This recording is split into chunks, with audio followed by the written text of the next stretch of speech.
धर्म धर्म वो नशा है ना कि आप उसके बिना रह ही नहीं सकते हैं। अगर आपने हिंदू धर्म छोड़ दिया तो बौद्ध धर्म वाले आपको कैच कर लेंगे। बौद्ध धर्म अगर आपने छोड़ दिया तो क्रिश्चियन वाले कैच कर लेंगे। क्रिश्चियन वालों से आप बच गए तो इस्लाम वाले आपको कैच कर लेंगे। वो बेहतर तरीके से जानते हैं, वो बेहतर तरीके से जानते हैं आपके सोच की परिधि को। आपको किसी न किसी में तो रहना ही होगा ना। आप इस चारों को छोड़ के आगे नहीं सोच पाएंगे, उसका फायदा उठाते हैं। मैं जब कक्षा 12-11 में था, या बहुत से ऐसे हैं जो आज अच्छे पदों पे हैं, व्यापार कर रहे हैं, ईमानदारी से पूछिएगा उनसे। आज कक्षा 11-12 तक धर्म के नाम पे प्रचलित धर्मों को ही जानते थे वो।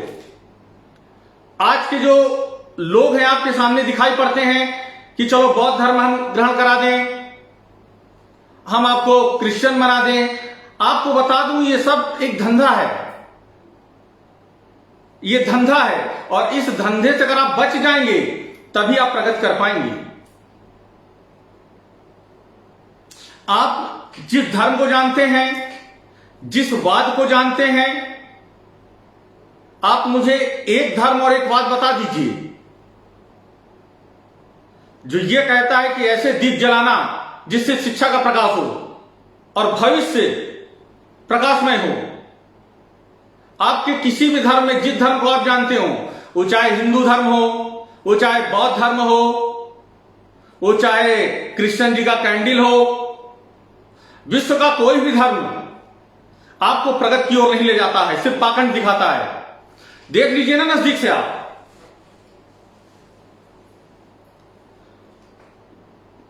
जब दीपदान आंदोलन की शुरुआत हुई, जितने धर्माचार्य थे सबके कान खड़े हो गए, ये क्या हो गया। अभी तक तो मैं मंदिरों में दिए जलाने की बात करता था जो 1 आध घंटे बाद जलेगा।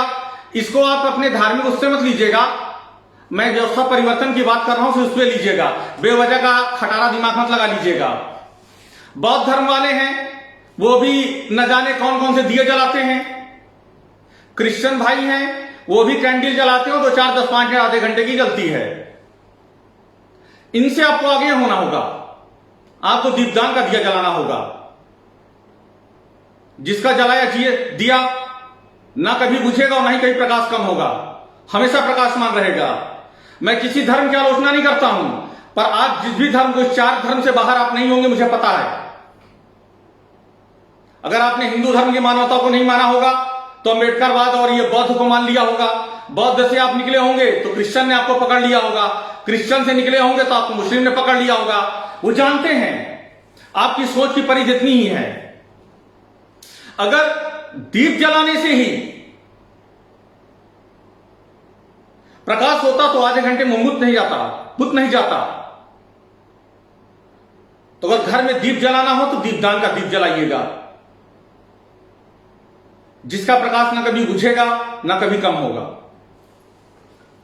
और रही धर्म को मानने की बात, आप स्वतंत्र हैं।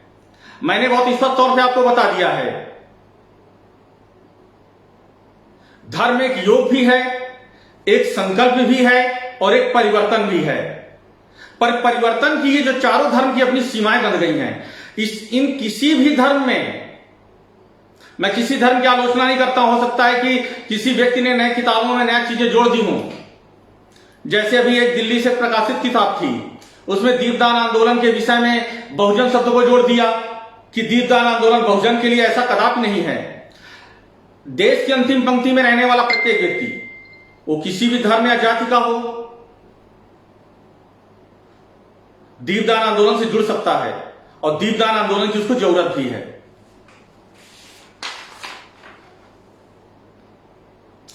नेतृत्व दिशा विहीन और पाखंडी था जो 1947 और 1972 के इतिहास पर चर्चा करता था।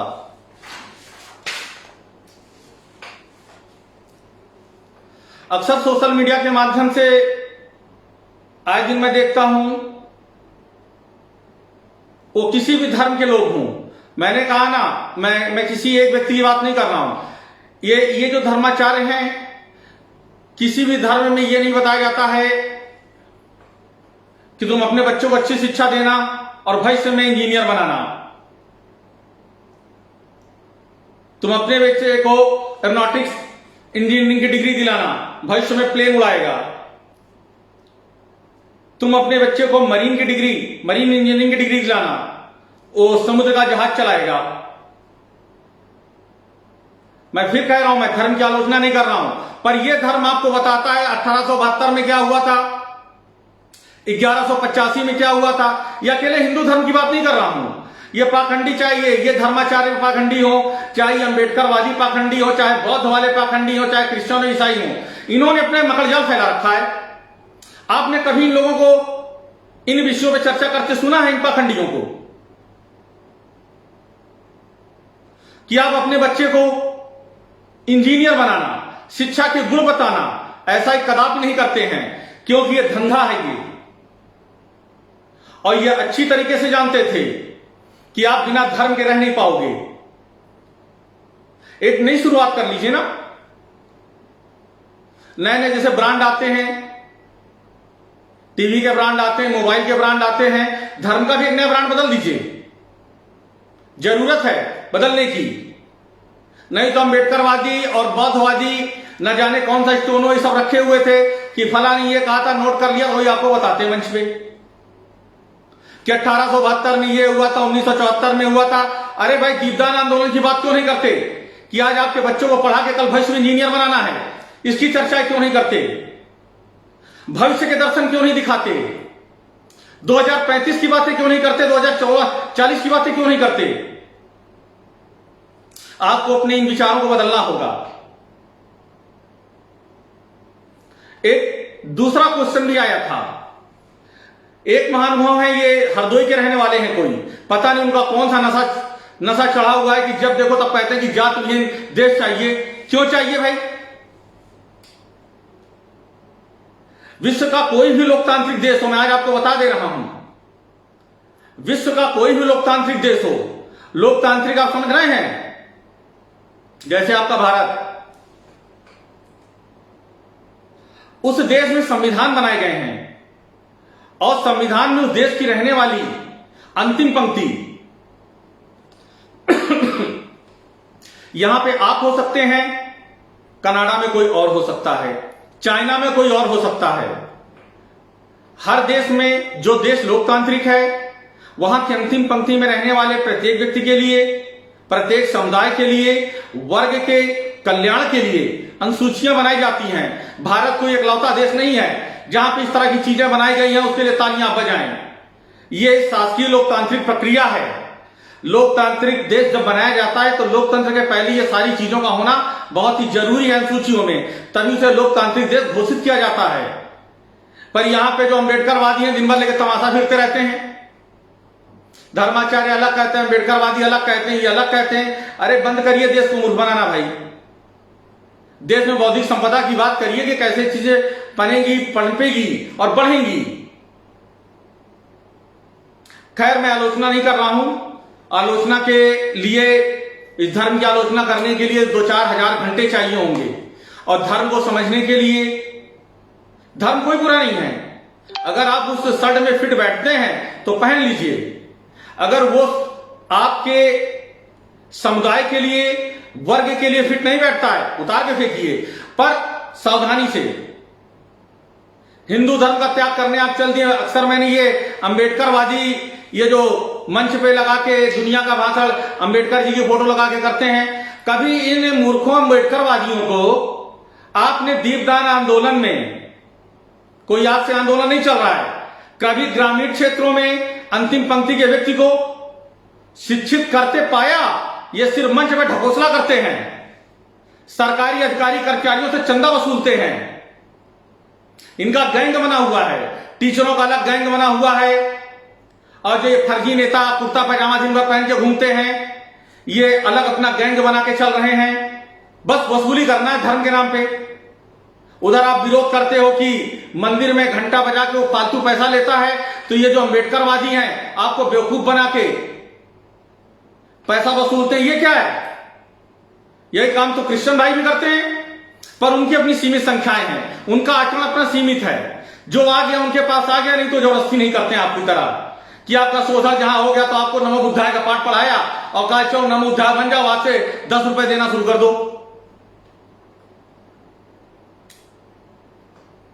अगर कोई शर्ट नहीं फिट बैठ रही है, टेलर के यहां जाइए, नए कपड़े खरीदिए और नई शर्ट बनाइए।